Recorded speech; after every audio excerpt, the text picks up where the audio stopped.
In a world brimming with complexity, few creatures embody harmony like the honeybee.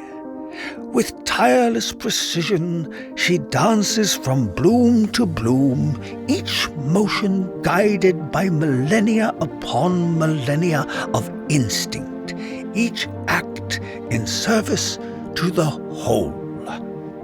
And then there are the beekeepers, watchful stewards of this ancient symbiosis. Part agri-scientist, part poet, they move along their hives with the efficiency of Moe, Larry, and Curly, tending to the bees' needs as best they can comprehend, and with the infrequency of a waterfall in the Sahara, sometimes running off, flapping and flailing like a penguin on a hot sidewalk.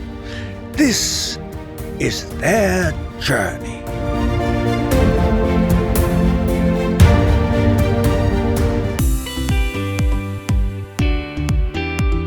Welcome to Bee Love Beekeeping, presented by our good friends and partners in beekeeping, Man Lake.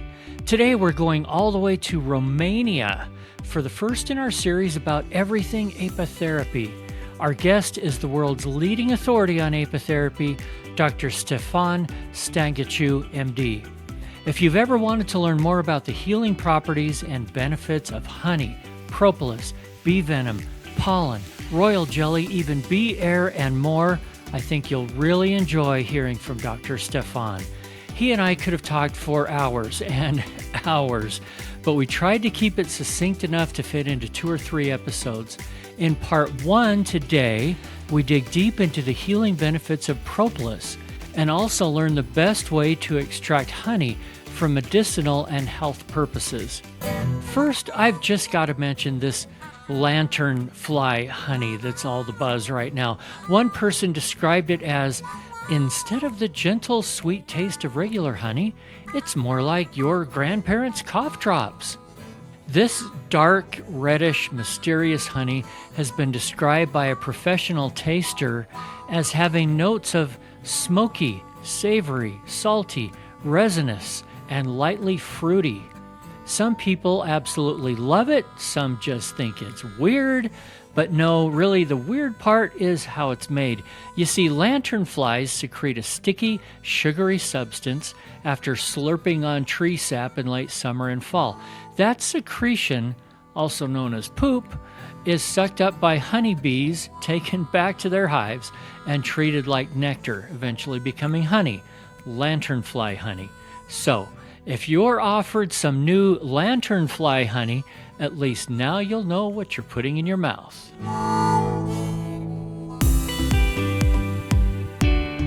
I am unbelievably excited today because we have a guest. You all know that I'm interested in apitherapy, and we have today who I think is the world's foremost authority on apitherapy. And he is over in Romania, Dr. Stefan Stangaciu. Welcome to the show. Thank you. Thank you for inviting me here. And I paused because I wanted to make sure I pronounced your name properly. Did I get close? You are very good, very good, very good. Thank you so much. Hey, before we jump into the down and dirty of really what apitherapy is, give us a little bit of your background so people realize your qualifications both in the medical field and you're a beekeeper too. Okay, yes. So I'm a medical doctor. I'm a specialist in family medicine, and I have also what are called like over specializations in acupuncture and apiphyto aromatherapy. So apitherapy is the bee products for health, phytotherapy is like herbal medicine, and aromatherapy everybody knows. And I discovered the bees in 1991 when I heard about beekeepers having unbelievable healing successes, beekeepers who were not medical doctors. and still they got excellent results. So I spoke with these people, and I say, wow, it's very interesting. So if a normal person, a beekeeper, can heal better than the doctors certain diseases, I said, this is something very interesting, so I need to study. So I went to Bucharest. In Bucharest, it were at the time two big libraries on beekeeping, but also with a lot of articles and books on apitherapy. And this was in 1991. I studied one summer long all these books. I copied, photocopied everything I could. And then I started to put all this information in a nice order according to traditional Chinese medicine, because I studied already before that traditional Chinese medicine. And the Chinese medicine has a kind of thinking which is very interesting. It's kind of a mnemonic method, like yin and yang, the five elements. And then when you have in front of your eyes these symbols, they are like filters helping you to diagnose and also to establish a treatment. So after 1991, after I started to treat my own patients with apitherapy, at the beginning I made mistakes. For example, some of the patients, I put too many bee stings too soon, not detoxing the body, not taking all the other measures. So 6, 7 patients have had allergic reactions. Fortunately, it were not big allergic reactions, but still was uncomfortable. So step by step I learned, and then I started to give lectures in other countries. And my strategy, if you want, I was giving books or articles or knowledge, and in exchange I've got other knowledge on other books and other journals and so on from the people I was visiting. So now we have in Romania one of the best apitherapy databases in the world. I am now the president of the International Federation of Apitherapy. I was 20 years president of the German Apitherapy Society, and I organized there over 20 international events with speakers from all over the world. And I'm also president of the Romanian Apitherapy, Phytotherapy, and Aromatherapy Society. So I'm telling you this just to tell you that there are so many people in apitherapy all over the world. So I calculated over 100,000 apitherapy practitioners in almost every country, except Antarctica. In every country where there are bees, there are also apitherapy practitioners. During all these years, of course, I refined step by step my treatment protocols, my thinking, and what is amazing, every day I learn new things. So it's unbelievable. It's the topic is really huge, because the bees are living beings. The bee colony is extremely complex, and we learn a lot from them. Wow, the topic is huge, and so I hardly know where to start because there's so much to cover. I'm tempted to keep you here longer than we earlier agreed to have 2 sessions come out of this, but we'll see how it goes. Give us an overall idea. A lot of us have heard of bee sting therapy. Some of us have even messed around with it a little bit, but I know that you have experience with other hive products. Tell us everything from the beehive that you use, and I'm guessing it's everything. Yes, you are right. It's everything. And most people, they know about honey. And also one other thing, unfortunately, most beekeepers, they focus in the production only to honey. And this is a huge miss opportunity, because I give you just a short explanation here. If you look, the health is more important than food, than nutrition. Yeah. So categorically is more important than health. As for the beekeeper who wants to survive on the market because of the prices and so on, the idea to sell his honey as a food is a bad idea. Because if you look to the health element, the honey is very, very important for the healing properties, like antioxidant, antibacterial, antiviral, anti-inflammatory, and so on, because it contains several groups of substances, and one of the most important is the one on polyphenols. Now, in the pollen, you find like 50 times more polyphenols than in honey, and in propolis, you find like 200 times more. So if you want to have healing effects, pollen, bee bread, propolis are much more important than honey. The price is that the sales of the beekeeper, when they go on these other products, can give to the beekeeper enough amount of money to be able to survive, and not only to survive, to go to higher levels, like to open, for example, we'll discuss maybe later, a bee house for beehive air therapy. Okay, now, this was a short introduction. There are some other mistakes the beekeepers are doing, for example, centrifugation. The honey centrifugation, from the apitherapy point of view, it's also a mistake. The best honey is the one which is like slowly pressed or dripping honey. And the best method is to have a sterile container, and then you have a frame. Then you make like small pouches, how do you call, like you sting each cell of the hexagon of the comb. You need to open up the cappings. Yes, but you do it not brutally, like classical, like all of them once. Just in each hexagonal cell, you make one small, or let's say like two small holes, and the honey will drip slowly here, and the contact of honey with air will be limited. And this is the main problem in centrifugation, because in centrifugation, a small amount of honey is spread with big force on the internal wall of this cylinder, and the honey is exposed to huge amounts of air, and air contains oxygen, and oxygen oxidizes. So a part of the polyphenols of the honey, which are antioxidant, are destroyed by this oxidation. It's not a strong oxidation, but still it's an oxidation. The other bad thing is that in the air is not sterile. The air in an apiary, where there is the centrifugation room, the air is full of microbes and spores and viruses.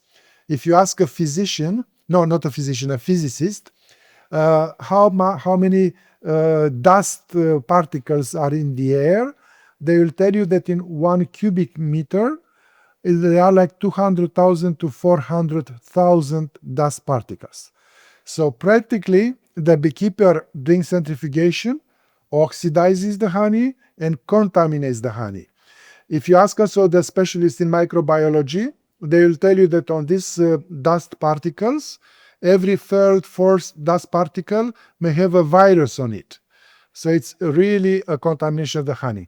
And the third very bad thing which is happening, because of this huge contact surface with the air, the honey loses a lot of aromas, a lot of essential oils, a lot of perfumes.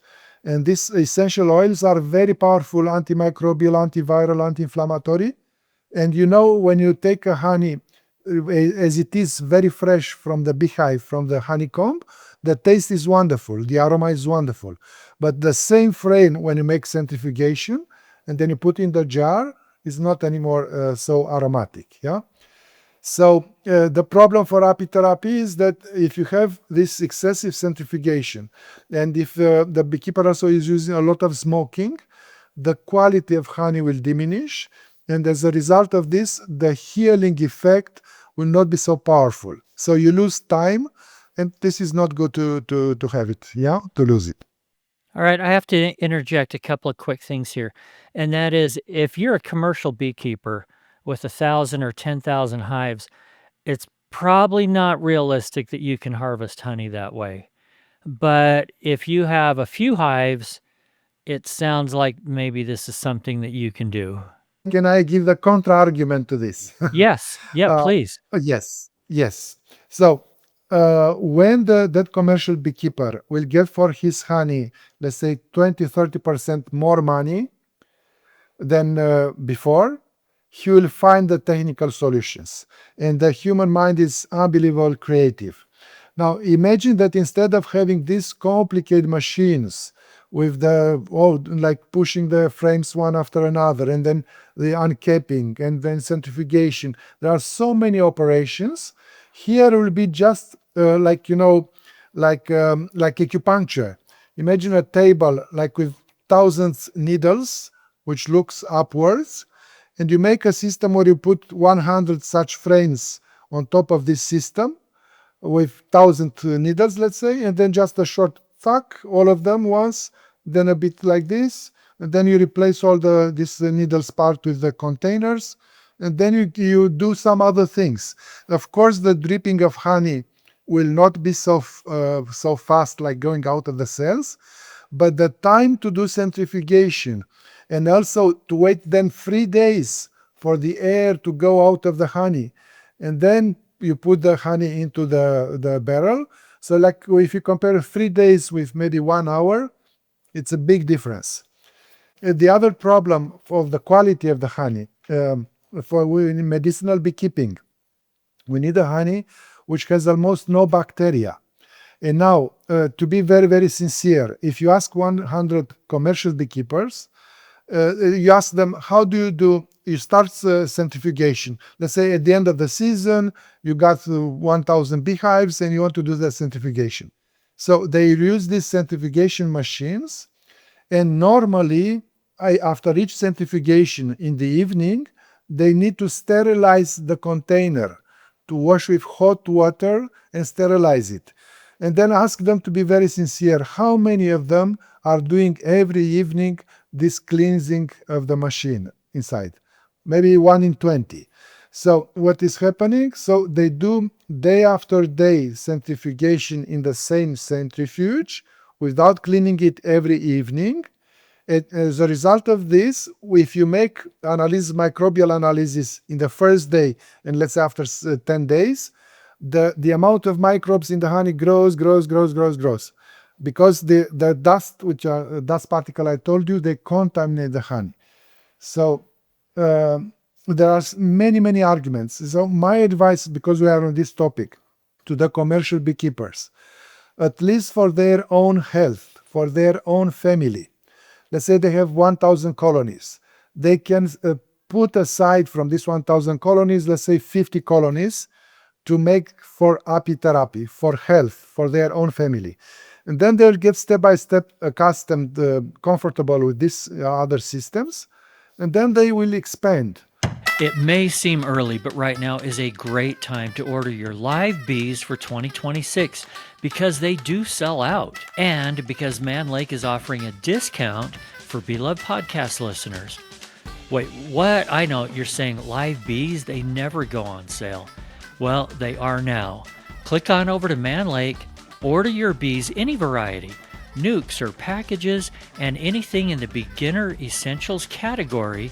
And when you check out, use the code GETSTARTEDINBEES, it's down in the show notes so you don't have to remember, for a discount on everything. So get your orders in early and save. Yeah, just to give an incentive about the prices. You know very well, all American people, all beekeepers all over the world, they know now about the Manuka honey model. So Manuka honey, a normal honey, I would say, a bit more different substances there, but it's a normal honey. And still, the final price of Manuka honey in Germany, in Manuka honey in form of tube, like 20 grams of Manuka honey, medicinal honey, it's 40 euro. So 20 grams, which is a soup spoon. So if you make the calculation, it goes to 2,000 euro per kg of honey. Okay, so why not to go into this direction? And because the health, again, is much more important than simple nutrition or simple food. Yeah, it's great marketing. Yes. Manuka people, it's fantastic marketing. Yes. Okay, let's talk about Propolis. Okay.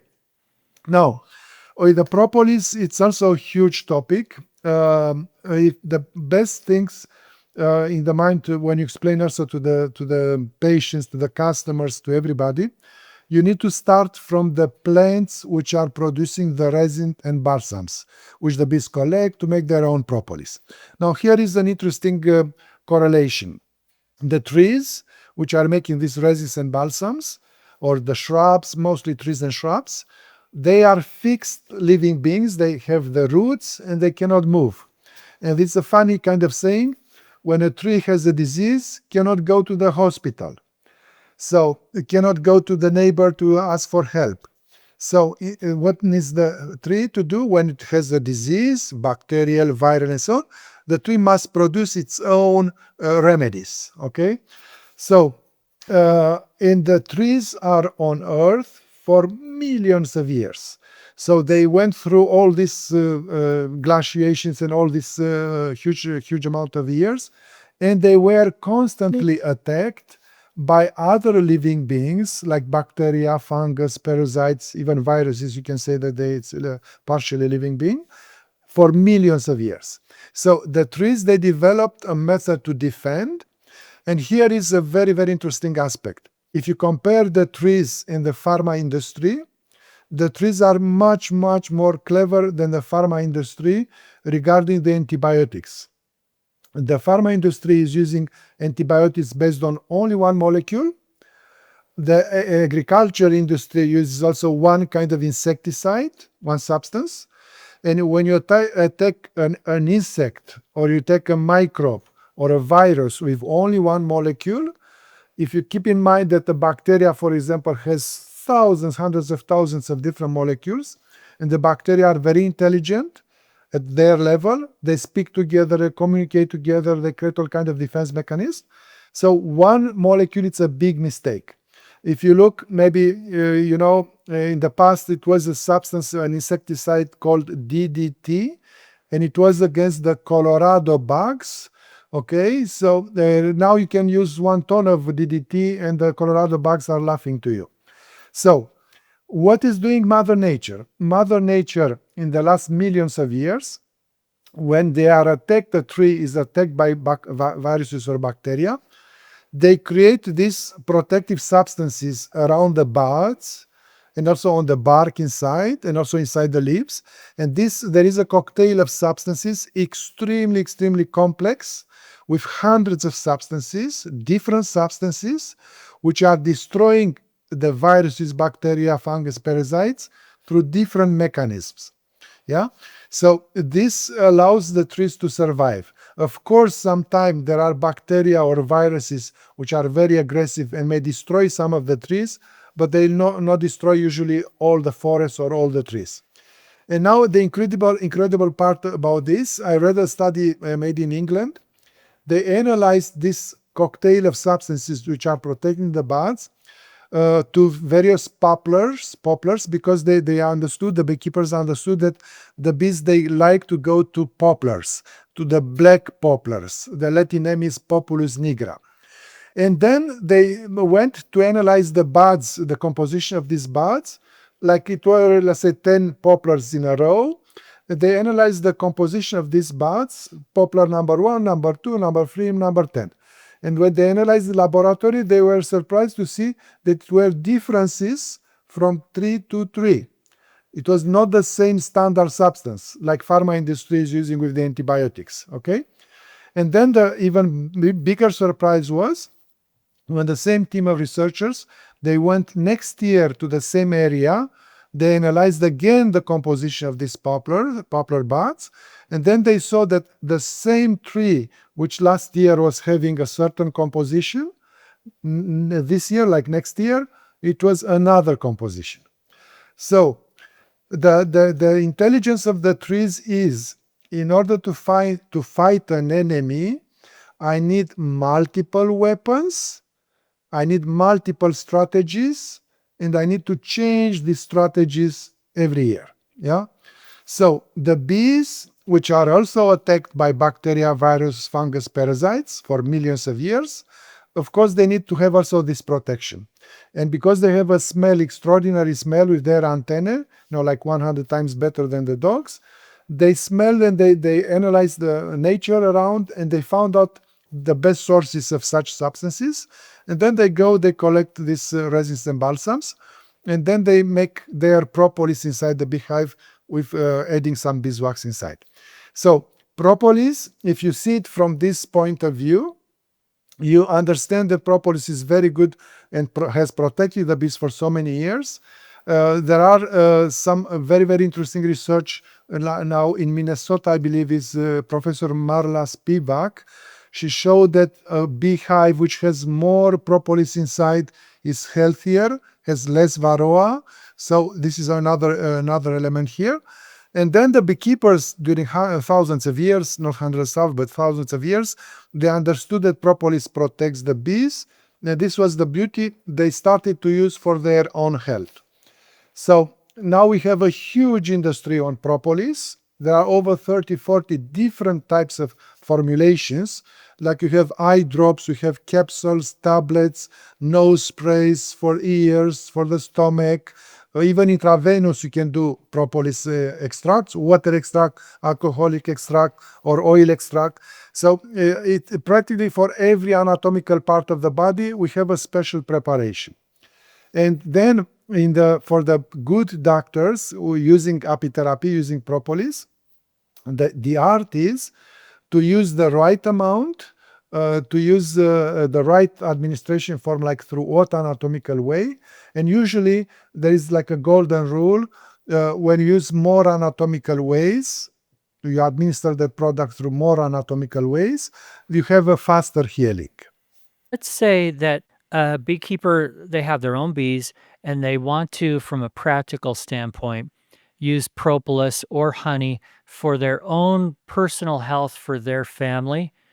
What kinds of things would it work for? And I should have asked you this about honey before we moved on. We'll come back to that. But for propolis, what do I use it for? Is it for a sore throat? What's it for? Good question, very good. So for the beekeeper, the best kind of extract of propolis is the hydroalcoholic extract, which is called the tincture. And if you look all over the world, all countries, they use propolis mainly in this form. And this is correct because the scientists, they found out that in order to extract these polyphenols, the best solvent is alcohol. My suggestion to your listeners is not to take those recipes from 50, 60 years ago, because it was a recipe like something like this. Like you take 20, 30 grams of raw propolis and you put in 70, 80 milliliter of alcohol, and you put in a dark place and you let it there stay for 3 weeks, and then 3 times per day you do this shaking. Okay, so this is the old system. Now there are modern methods to get the extraction of propolis not in 3 weeks, but in 1 day, even in 1 hour. So these methods are based on the concept of, like the funny question is, in that old books, it was written 3 times per day you should shake the solution. And my question is, when I'm giving lectures, is why only 3 times per day? Well, why not 10 times per day? Why not 100 times per day? Why not 1,000 times per day? Why not to use a machine which makes non-stop this movement? Okay? So when you combine these kind of machines which are moving non-stop the solution, of course the contact between alcohol and propolis will be better, extraction is better. And now there is another modern method, a very good one, faster than this one, which I'm telling you, is there are devices called ultrasonicators. The ultrasonicators are devices where you have like a water bath, like a container, and below here is the electrical part which heats the solution. You set the heating, how much you want to be the solution heated, and then you can have also activated with a button the ultrasounds. So the ultrasounds are making this movement of the molecules, and the heat also is the Brownian movement at the molecular level. It's also much, much faster like this because of the heat. So with this method, you can get an extraction of propolis maybe in 1 hour. And when you know that the extraction is finished, when you see that the solution has the same color, it doesn't change the color, like before was alcohol was transparent, propolis was here and here. So when the solution, the color is constant, and also when the taste of the solution is constant, it's normally it's finished the extraction, yeah? Okay, so you get this tincture from this water bath, and then there are several situations here. So first of all, it depends on who is taking the propolis. The tincture needs to take it. If it's a strong beekeeper, has not special diseases, it's no problem to take the tincture in some honey. Let's say 10 drops of propolis tincture in a teaspoon of honey, and then prepare separately some tea, and then they can take it directly. But if they want to treat the child or the woman, let's say the woman is pregnant or somebody old in the family, the alcohol from the tincture may be too strong.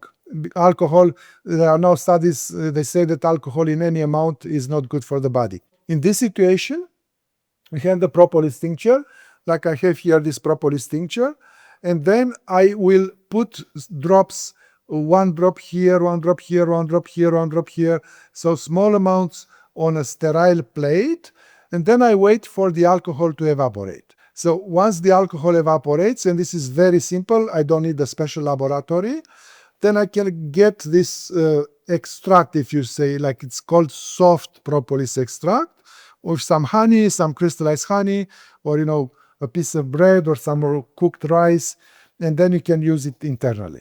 This is the easiest way to do it, but there are other ways to do it. If there are people, for example, in the family, somebody who smokes a lot, somebody who has the skin is very dry, they have less fats in the body, the alcohol tincture will be a bad idea. But if you make the propolis tincture, you do not use the alcohol as a solvent, but you use oil, like olive oil, sunflower oil, pumpkin oil, argan oil, any oil which is cold pressed, then you get a oil propolis extract. Yeah. So this one you can use in the nose.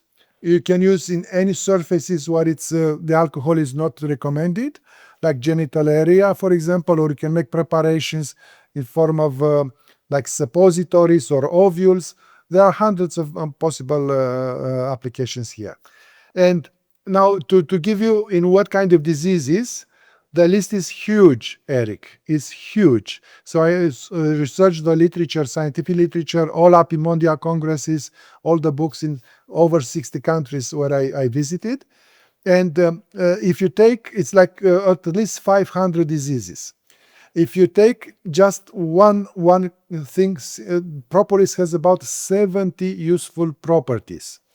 And let's say we take only antioxidant, or you take only anti-inflammatory, then if you remember on the names of diseases, all diseases which have as a word the last letters of the disease is itis, like conjunctivitis, rhinitis, glossitis, otitis, esophagitis, pharyngitis, gastritis, whatever, enteritis and so on, all itis, all inflammations.